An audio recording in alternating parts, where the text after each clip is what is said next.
चलिए, good morning students. कैसे हो बच्चों? चलिए, आज शुरू करते हैं बच्चों। एक इम्पोर्टेंट टॉपिक है। टॉपिक क्या है? एक जनरल अवेयरनेस भी है, आपको इसके बारे में जानना भी है, और केवल जानना नहीं है, आगे इसको स्प्रेड भी करना है। टॉपिक है जैव विविधता की क्षति का कारण। हम क्लास 12 एनसीईआरटी में बच्चों जो 15 लेसन आपका है बायोडायवर्सिटी, उसमें जो जैव विविधता की क्षति है, हम उसके बारे में पढ़ रहे हैं। हमने उसके डिसएडवांटेज देख लिए कि क्या क्या हो सकता है और क्या हो रहा है।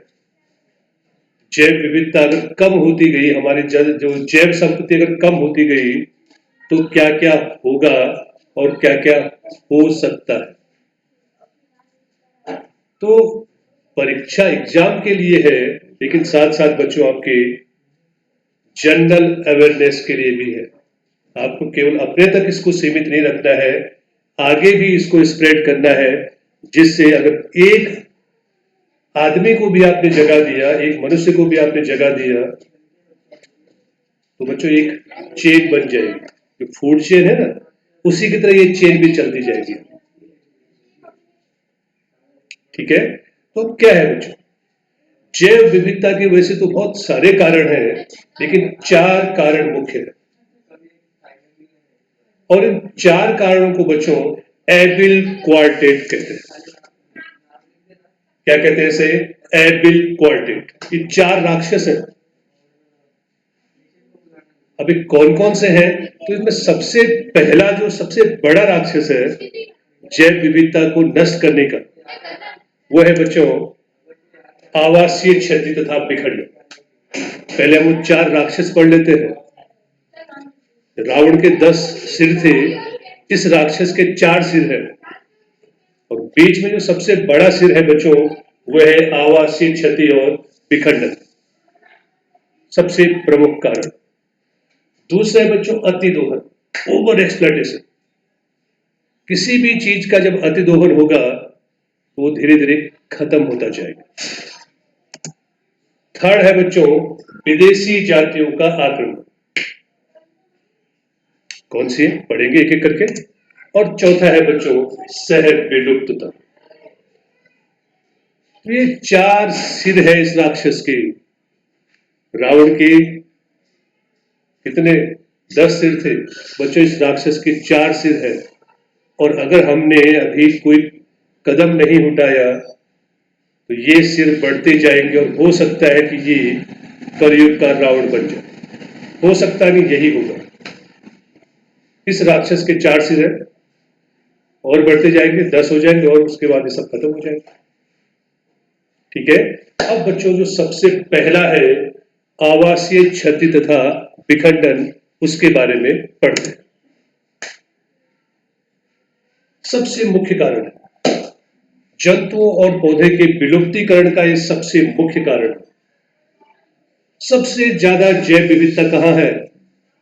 उष्ण कटिबंधीय वर्षा वनों में, और वहां आवास की क्षति के कारण हजारों जातियां बच्चों नष्ट हो गई है।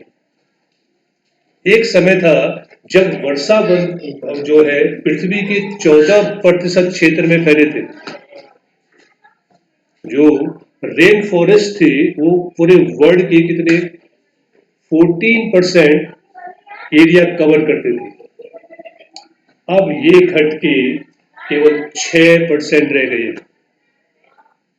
अब सोचिए, इतना बड़ा आवास अगर नष्ट होगा, तो वहां रहने वाली एक जाति, उस पर निर्भर करने वाली जातियां, उन पर निर्भर करने वाली जातियां बच्चों क्या हो जाएगी? नष्ट हो जाएगी। ये इतनी तेजी से नष्ट हो रहे हैं बच्चों कि जब तक आप इस अध्याय को 15वें लेसन को खत्म करोगे, हजारों हेक्टेयर और आवास नष्ट हो चुके हो। विशाल अमेजन वर्षा वन, जहां से मैक्सिमम बच्चों ऑक्सीजन मुक्त होती है। इतने विशाल है बच्चों, इन्हें पृथ्वी का फेफड़ा कहते हैं। लेकिन क्या हुआ, अमेरिका ने क्या किया कि सोयाबीन की खेती करने के लिए और जानवरों को चराने के लिए जंगलों को काटना शुरू कर दिया। अब जंगल कटेंगे तो क्या होगा, आवास नष्ट होगा। पता है जंगल किसे कहते हैं, जंगल की परिभाषा पता है, what is forest, what is jungle. तो जो जानवर प्राणी है बच्चों, उनके प्राकृतिक आवास को जंगल कहते हैं। वो आवास हमारा नहीं था, वो आवास उनका था। लेकिन हम सबसे बड़े स्वार्थी है, हर चीज में अपना फायदा देखते हैं। हमने देखा इतना बड़ा आवास है, अपना आवास बना दो, दूसरे का आवास हटा के अपना आवास बना दिया।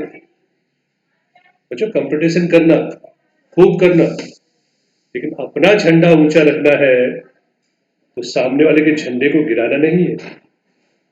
सामने वाले का झंडा जितना है उससे ऊपर अपना झंडा ले जाओ, तो ये कामयाबी है।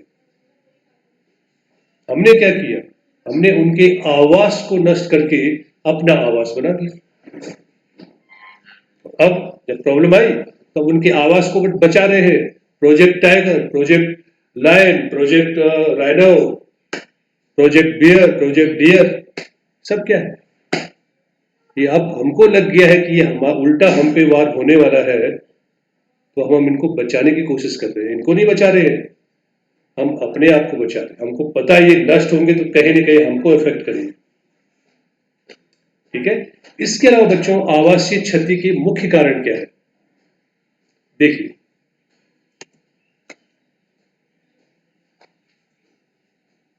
ये अमेजन वर्षा वन है बच्चों, जो पिक्चर मैं आपको दिखा रहा हूं, दो पिक्चर, ये अमेजन वर्षा वन की है। अमेजन वर्षा वन से गुजरने वाली जो नदी है, नील के बाद ये सबसे बड़ी नदी है बच्चों। अगर आप इस नदी को देख रहे हो, पहले पिक्चर में आप देखिए कितना बड़ा, कितना घना, कितनी कैनोपी है। प्रकृति ने एक पूरी हरी चादर बिछा रखी है। देखिए, यह है आवास का फ्रेगमेंटेशन। हमने एक जगह से दूसरी जगह जाने के लिए रास्ते बना दिए, पूरे आवास को तहस नहस कर दिया। देखो, एक खेती करने के लिए हमने जंगल काट दिए, देख लीजिए पिक्चर। वहां तक जाने के लिए रास्ता चाहिए, वहां तक आने के लिए रास्ता चाहिए, वो और फ्रेगमेंटेशन कर रहा है किसका, आवास का। देखिए, प्रदूषण, प्रदूषण एक दूसरा बड़ा कारण है बच्चों आवास की क्षति और विखंडन का। इतनी बड़ी गंगा नदी थी बच्चों, शुद्ध थी, जैसे जैसे वो शहरों की ओर आती चली गई उसमें प्रदूषण बढ़ता चला गया, और जो इतना बड़ा आवास था उसका विखंडन हो गया। अब बहुत सारी मछलियां उस प्रदूषित पानी में नहीं रह पाती है, जो कि इतना बड़ा आवास था गंगोत्री से लेकर गंगा सागर तक, अब वो केवल बहुत छोटा हो गया प्रदूषण के कारण। जंगल में आपने रोड हाईवे बना दिया, अच्छी बात है, मनुष्य को सुविधा चाहिए। लेकिन इस हाईवे ने क्या किया कि दूसरे सजीवों का जो प्राकृतिक आवास था उसको बांट दिया। अब आपके घर के बीचों बीच में एक दीवार खड़ी कर दूं, फर्क पड़ेगा। जैसे हमारा घर है वैसे जंगली जानवरों का भी घर है, और जंगली जानवरों के प्राकृतिक घर को ही जंगल कहते हैं। हाईवे बना दिए, रेलवे लाइन बिछा दिया, हाईवे, रेलवे लाइन। तो ये बच्चों मुख्य कारण है आवासीय क्षति का। और आवासीय क्षति मुख्य कारण है जैव विविधता में कमी का। पहला बड़ा राक्षस है, पहला बड़ा एविल है। सेकेंड, अतिदोहन, ओवर एक्सप्लॉयटेशन। आप किसी भी चीज का बच्चों बहुत ज्यादा शोषण करोगे तो वो चीज खत्म हो जाएगी। मनुष्य हमेशा से आवास और भोजन के लिए दूसरे सजीवों पर निर्भर करता है, आवश्यकता है उसकी।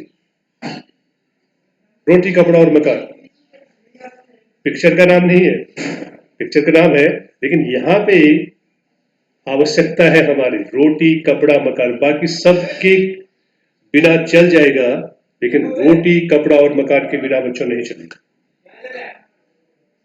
तो जब ये आवश्यकता लालच में बदल जाती है, तब वो प्राकृतिक संपदा का बहुत ज्यादा मात्रा में ओवर एक्सप्लॉयटेशन करता है, बहुत ज्यादा दोहन करता है। ठीक है, मनुष्य के द्वारा अति दोहन से पिछले 500 वर्षों में बहुत सी जातियां नष्ट हो गई है। जैसे ये बच्चा स्टीलर्स काव है, रशिया की स्टीलर काव है, और ये अमेरिका का सेकंड डायग्राम आप जो देख रहे हैं, ये अमेरिका का पैसेंजर पिजन है। ये दोनों, इनका बहुत ज्यादा उपयोग किया गया, बहुत ज्यादा शोषण किया गया, जिस कारण से ये आज क्या है, आपके पास, हमारे पास नहीं। बहुत सारी मछलियों की जाति, बहुत सारे शिकार, हिरन, कस्तूरी मृग नहीं दिखता, क्योंकि उसकी जो कस्तूरी थी, उसके पेट में जो कस्तूरी थी, वो बहुत मेडिसिनल थी, उसका औषधि बहुत महत्व था, और उसको पाने के लिए क्या कर दिया, बहुत ज्यादा मात्रा में उसका शिकार किया, इतना शिकार किया कि वो बचा ही नहीं। राना टैगरीना मेढक खत्म होने वाला था, अच्छा हुआ आपकी जो लैब है बच्चों, उसमें इसको अब काटने के लिए मना कर दी, नहीं तो आज ये भी खत्म हो चुका होता। अति दोहन हो रहा है बच्चों। जब अति दोहन किसी भी चीज का होगा, चाहे वो सजीव हो चाहे निर्जीव हो, खत्म होता जाएगा। पेट्रोलियम प्रोडक्ट, अति दोहन हो रहा है, खत्म हो जाएगा। अब हम क्या कर रहे हैं, अब हम दूसरे सोर्सेस की तरफ देख रहे हैं। हम ये नहीं देख रहे हैं, ये नहीं कर पा रहे हैं कि उसको, उसके दोहन को रोका जाए। ठीक है, तो ये है सेकेंड एविल, ओवर एक्सप्लॉयटेशन।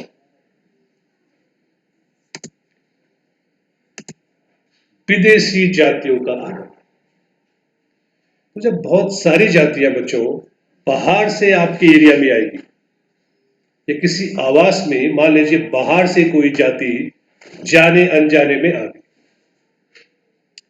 अब वहां पे उस जाति का कोई प्रेडेटर नहीं है, कोई शिकारी नहीं है उसका,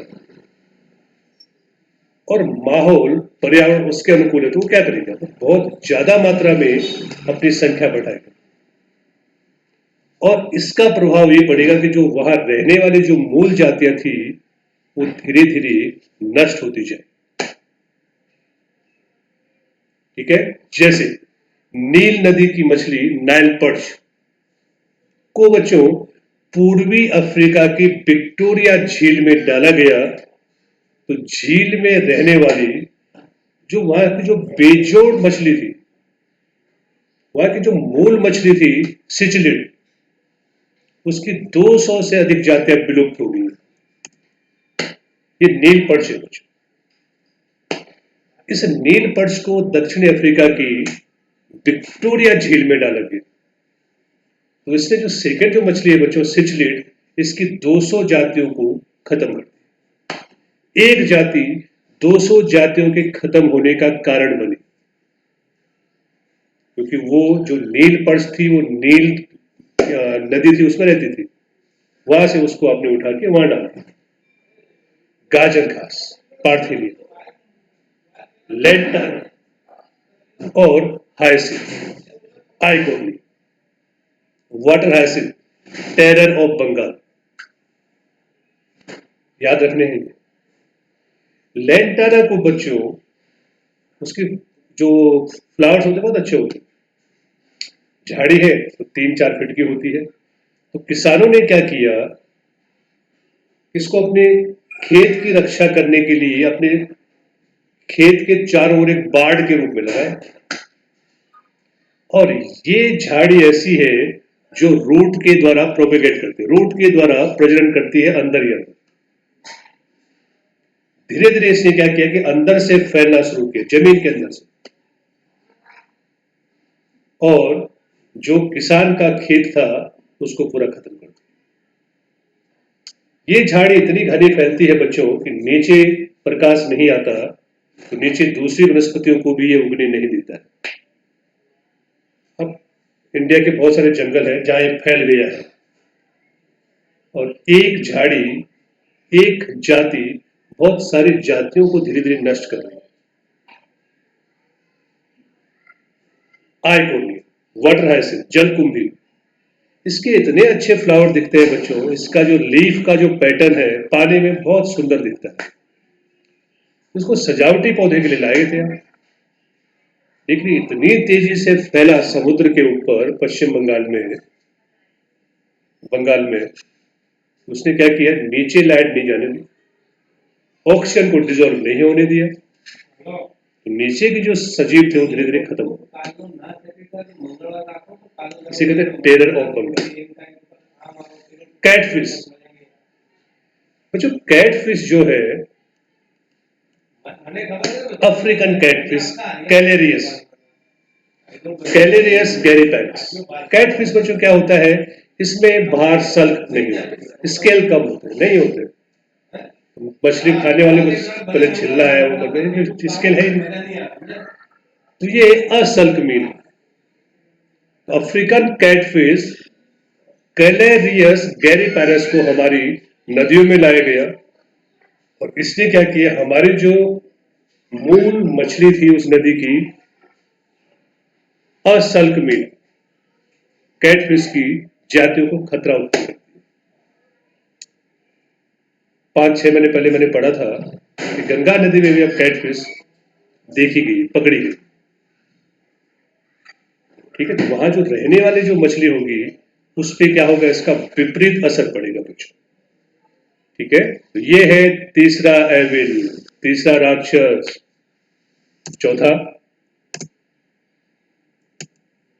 चौथा क्या है बच्चों, सह विलुप्तता। जब एक जाति विलुप्त होती है तो उस पर निर्भर करने वाली बहुत सारी जातियां वैसे ही विलुप्त हो जाती हैं। विशेष रूप से परोपजीवी। जब कोई होस्ट यजमान नष्ट होता है तो उस पर निर्भर करने वाले जो परोपजीवी होते हैं वो भी नष्ट हो जाएंगे। इसीलिए प्रकृति में परोपजीवी ने बच्चे बहुत अच्छा अनुकूलन किया है। वो कभी नहीं चाहता है कि उसका जो होस्ट है वो नष्ट हो, उसको पता है वो नष्ट होगा, ये भी नष्ट हो जाए। लेकिन हमें पता है कि स्टोन स्पीसीज, अगर ये मूल जो वनस्पति है, मूल स्पीसीज है, नष्ट हो, जैसे परागणकारी, तो परागणकारी जो सजीव अगर नष्ट हो जाए बच्चों, तो परागण होगा नहीं। उससे क्या होगा कि जो सजीव उन जातियों पर निर्भर करते हैं, क्योंकि उनकी संख्या बढ़ेगी नहीं, उनकी संख्या नहीं बढ़ेगी तो धीरे धीरे मनुष्य खत्म हो जाएगी। यदि वो जाति जो उस पर निर्भर करते हैं वो खत्म हो जाएगी। एग्जाम्पल मनुष्य की देता हूं, न्यूटन के अनुसार अगर इस पृथ्वी से सारी बी खत्म हो जाए, मधुमक्खियां खत्म हो जाए, तो मनुष्य 4 दशकों में खत्म हो जाएगा। भोजन रहेगा ही नहीं, जितना है वो 40 साल चलेगा केवल मैक्सिमम। तो जो बी है ये हमारे की स्टोन स्पीसीज है, अगर ये नष्ट हुई, इसके साथ बहुत सारी जातियां अपने आप नष्ट हो जाएगी। इसे कहते हैं बच्चों सह विलुप्तता। ठीक है, यह को वाइल्ड या पॉलिनेटर म्यूचुअलिज्म, जहां एक पादप के क्या होने से, विलोप होने से, दूसरे कीटक भी अपने आप क्या हो, दूसरी जातियां भी अपने आप विलुप्त हो जाएंगी। ठीक है, कोई वाल, परागणकारी, सह परोपकारिता, ऐसे संबंध है जहां एक सजीव अगर नष्ट हुआ तो उस पर निर्भर करने वाले बच्चों बहुत सारे सजीव क्या हो जाएंगे, वो भी नष्ट हो जाएंगे। तो ये थे बच्चों 4 राक्षस जो कि बायोडायवर्सिटी को बच्चों क्या कर रहे हैं, नष्ट कर रहे हैं। ठीक है, आपको क्या करना है बच्चों, इसको याद करना है, केवल याद नहीं करना है, जो मैंने आज बताया है उसको स्प्रेड भी करना है, उसके बारे में लोगों को जागरूक भी करना है।